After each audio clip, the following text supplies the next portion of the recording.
ធនាគារកណ្ដាលអាចមើលរំលងការកើនឡើងតម្លៃថាមពលបណ្ដោះអាសន្នព្រោះពួកគេផ្ដោតតែលើអតិផរណាមូលដ្ឋាន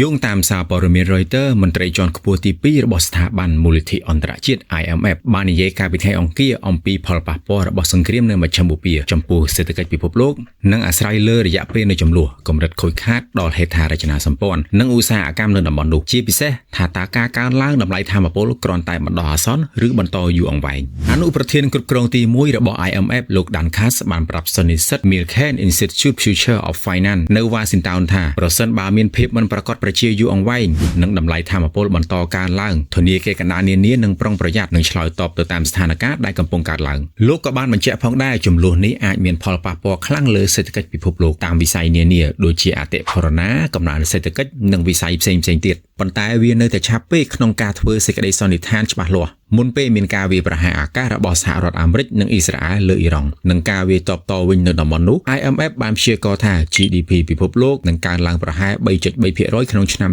2026ទោះបីមានការរំខានពីពន្ធគយក៏ដោយសារការវិនិយោគ AI បន្តរីកចម្រើននិងការរំពឹងអំពីផលិតភាពកើនឡើងIMF ក៏កំពុងតាមដានការរំខានដោយពាណិជ្ជកម្មនិងសកម្មភាពសេដ្ឋកិច្ចការកើនឡើងតម្លៃថាមពលនិងភាពអស្ថិរភាពនៅទីផ្សារហិរញ្ញវត្ថុលោក Katz បានលើកឡើងថា IMF នឹងវិតម្លៃផលប៉ះពាល់ផ្ទាល់នៅតំបន់នោះរួមទាំងការខូចខាតហេដ្ឋារចនាសម្ព័ន្ធនិងការរំខានដល់វិស័យសំខាន់ៗដូចជាវិស័យទេសចរណ៍ការធ្វើដំណើរតាមអាកាសនិងជាពិសេសវិស័យថាមពលតម្លៃប្រេងបានបន្តកើនឡើងកាលពីថ្ងៃអង្គារខណៈអ៊ីរ៉ង់បានសន្យាវាយប្រហារនាវាដែលឆ្លងកាត់ច្រកសមុទ្រ Strait of Hormuz ប្រេង Brent ដែលជាម៉ាកសម្គាល់ពិភពលោកបានកើនដល់$83ក្នុង1បារ៉ែលកើនឡើងប្រហែល 15% បើប្រៀបធៀបនឹងថ្ងៃសុក្រលោក Katz ក៏បានបន្ថែមថាធនាគារកណ្ដាលអាចមើលរំលងការកើនឡើងតម្លៃថាមពលបណ្ដោះអាសន្នព្រោះពួកគេផ្ដោតតែលើអតិផរណាមូលដ្ឋានប៉ុន្តែបើការកើនឡើងតម្លៃថាមពលបន្តយូរនឹងបង្កឲ្យការរំពឹងអតិផរណាមិនស្ថិរភាពធនាគារកណ្ដាលអាចចាត់វិធានការឆ្លើយតបកត្តាប៉ះពាល់ដោយតម្លៃប្រេង